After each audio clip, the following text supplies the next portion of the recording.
Let's continue on with episode 2 of Bel-Air.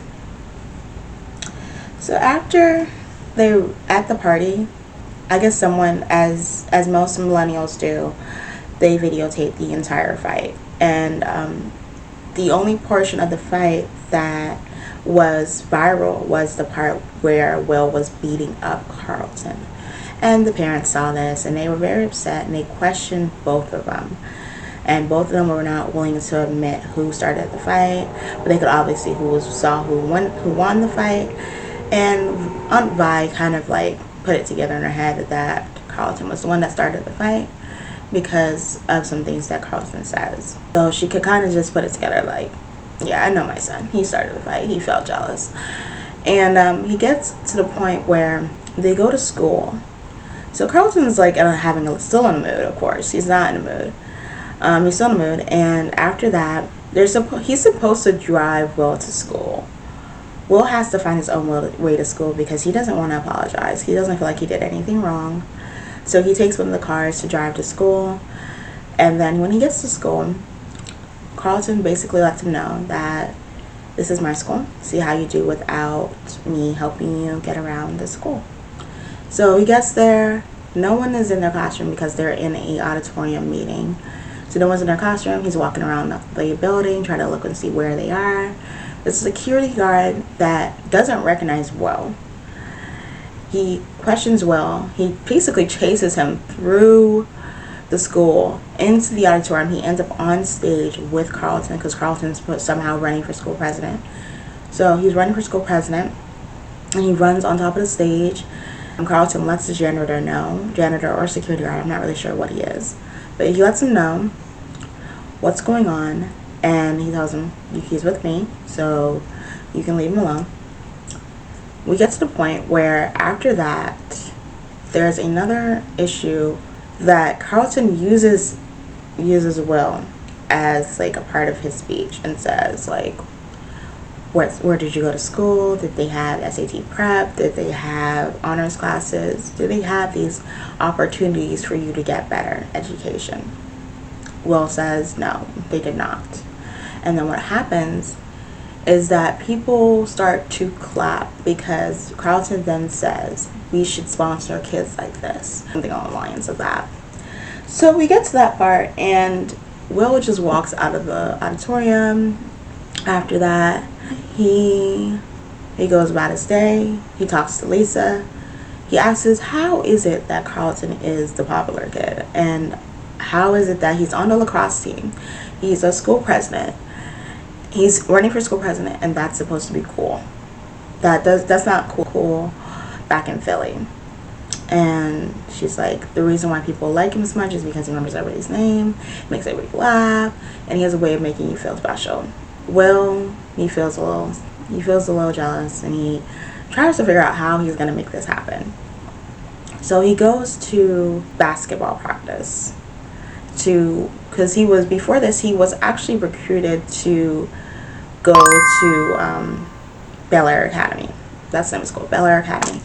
So he was recruited to go to Bel-Air Academy and be on their basketball team.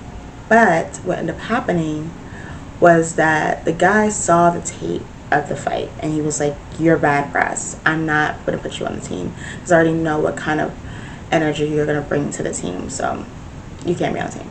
And he was like, well, really advised for him to let him audition. So he auditions, he kills the audition, he gets on the team.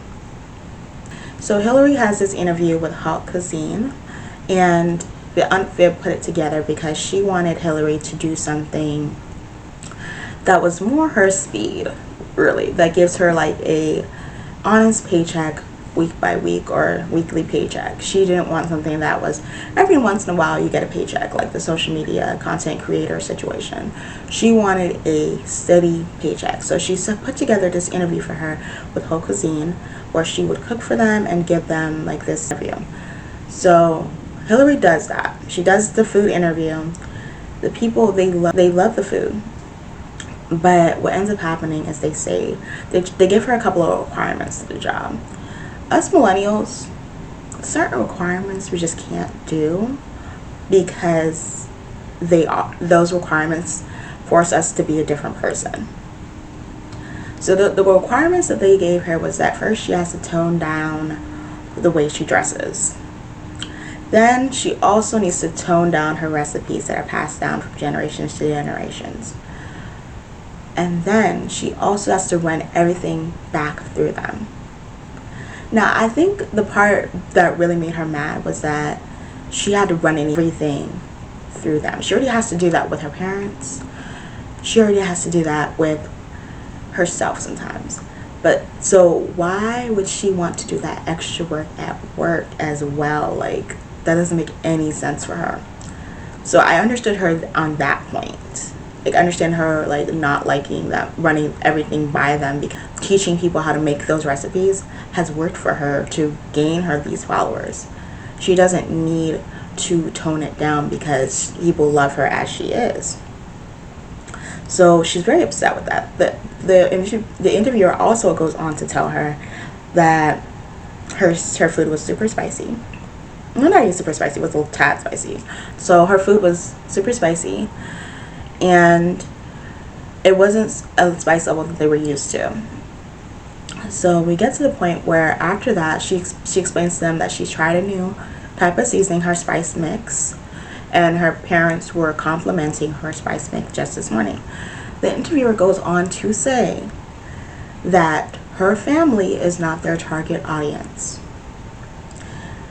And that is not the right thing to say to a millennial, even if you weren't trying to say it that way in the context. In the context, it sounds like you're saying her family, like her ethnic background, is not meant for television, and their opinions do not matter. That's basically what you were saying. But I believe what the interviewer was probably trying to say was that they have a well-rounded audience, and it's not just that demographic that is eating that food. I believe that's what she wanted to say. I hope that's what she wanted to say. But if it wasn't, that's what the first response is, what Hillary heard. And she does not take the job. She turned it down. Then she goes to social media and she lets her followers know exactly how the interview went. And of course, they kind of bashed Haute Cuisine, and Haute Cuisine had some choice words for her as well. But we get to Will. Because there's so many like animosity between Carlton and Will. Carlton realizes that Will is on the basketball team. He finds out that Will is on the basketball team because Will tells him that he's coming for him. After that, we get to the point where it's after practice. He's come out of the locker room. He's not wearing his uniform anymore. And for some reason, this security guard seems to forget this man goes to this school. So he continues to ask him and question him about why he's here. Then he wants to go and search his bag. Now, I don't understand why you feel the need to search his bag versus everyone else's bag. But you search his bag, and in the bag he finds like some products. In the bag he finds the product. And then Will's like, those are not mine. Why would I do that? I'm an athlete, da da da. He looks at Carlton because he thinks that Carlton did it, but it wasn't actually Carlton that planted it. It was Connor who planted it. Connor is the one that planted it, and he is upset about what happened at the party. So Connor, okay, so we go into episode 3, right? And Carlton talks to Connor, and Connor's like, yeah, I put it in there for him just so that, and I told the security guard to go check his bag so he could find it. And Carlton's like, you should have talked to me before you said something like that, because my parents will find out that you did it. Because he's like, your parents are not gonna find out. They're never gonna find out. It's like, my dad is an attorney and my mom is a black mom. You do not mess with black moms. You just don't. And so Connor finally understands like what's going on, and he's like realizing the racist situation that he may have put himself into. So he's trying to fix it without having to get himself in trouble as well. So Carlton basically tells him like, we have to free Will. So they go ahead and concoct this plan to have like this fake witness come forward and say that he's seen everything. But before that, Will's uncle and aunt go into the principal's office, and they try to get Will's suspension lifted because he has in-school suspension because of this. So they try to get his suspension lifted because they don't believe that he has these products and that he's doing that, because he said that he would take a test to prove that he didn't. But so it's either one or the other, and both of them are saying that they didn't do it. Carlton's like, Connor would never do that. I would never do that. He's family. So Connor wouldn't do that because he wouldn't retaliate like that. That's not his MO. Then we get to the point where Will and Uncle Phil and Viv are in the principal's office, and after they're in the principal's office, they ask the principal to look through the tapes. The principal tells them that they haven't looked through the tapes at all. They just went by somebody else's word, and they say they found the products, so case closed. Viv was upset because, of course, how are you not going to do the research and you're just going to accuse someone? Because the man is saying he didn't do any of that. He doesn't know where they came from. And you do not do any type of investigation. So Viv was upset. She tells him, we're not students. Do not test us. So you need to run the tapes, find who did it, and then come back and tell us. And then that gets Will out of detention or suspension. And he gets out of suspension, but there's still an investigation going on. Once the investigation is about the fake witness that Connor and Carlton put together, they stop the investigation. They're not going to go through the tapes because someone has come forward to seeing somebody who is not even a Bel-Air student put the situation inside of his bag. So Connor will get off scot-free. Will hears about this. He's very upset. He talks to Carlton. Carlton's like, take the win where it's at. Do not say any questions. Don't say any comments. Just take the win. Lisa. I think Will was going to use Lisa as like a pawn in the beginning, but eventually he just probably ended up really liking Lisa because he starts to build some type of relationship with Lisa. And he tells Lisa to tell them the truth, what really happened at the party. And Lisa does tell them. Carlton and Will almost get into a fight because Carlton wants to feel like macho and he wants to like win this fight, so he wants a rematch basically. And he's like, I don't want to fight you. You're on campus. I don't see the point of fighting you right now. So we get to the point after that, they have this moment where they don't want to fight, and it's a lot of tension rising. Then after that, we get to Jeffrey. So after Will and Carlton have this moment and at school, we go back home. We flip to a scene where they're back home, and Will gets a call that Trey has been shot. And he's upset and he's distraught. And before this, Phil and Viv were talking, and they wanted to probably just talk to Will one more time and see if where his head was at. And this is where he tells them about Trey. And Phil really wanted to basically send Will to a boarding school. He did not want to deal with Will anymore because he was causing way too much tension in the household. And he was going to tell him before Will even had the chance to tell him about Trey. He was going to tell him that. But what ended up happening is that he didn't tell him that because he realized that telling him that would not work because he's already lost so much. He has to move away from home, be in this household with these new people he's not used to being with, and he has no friends, no one likes him, and his best friend just got shot. So it's a lot to take in at that age. So he starts to really realize like what Will is going through. And he has this basketball game with him after that, just to not have a father. Will grew up without a father. So he gave him that moment on the basketball team basketball court and they play a little game and they get to know each other and they see a different side of each other. Then we see that Carlton is looking off into the distance, seeing them bonding. He's very upset. He doesn't understand why everybody's so thrilled to see Will, why everybody is just so captivated by his presence. Then we get to episode 3. After they have their basketball game, what also happens in episode 3 is that this is also the episode where we meet Aunt Phil and Aunt Viv's sorors and frat brothers.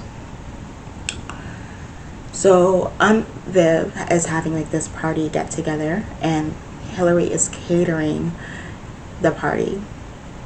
So she's catering the party and the sorors come in and they talk to her and they try to figure out about Hillary. Like, what are you planning to do? So she tells them that she dropped out of college. She graduated high school. She dropped out of college the second semester. And they have this like look on their face like, wow, you dropped out of college. Okay, cool. Like, they don't know like that she's a social media queen, that she has all these followers, that she has money coming in. All they heard was that she dropped out of college her second year and they're very upset about that. So Aunt Viv is trying to rectify that, trying to create a narrative that she took a gap year and that she's trying to find herself. But Hillary was not listening to that. She wanted to tell them the truth. So that's why she ended up telling them that she dropped out of college. Then we get to the point where after that, Hillary basically tells her mom that you do not believe in me and I don't like that you don't believe in my in the career that I've chosen, in the path that I've chosen. I don't like that you haven't believed in that. And of course, you know, parents sometimes they have their own way of thinking. Being a content creator sometimes isn't a real job.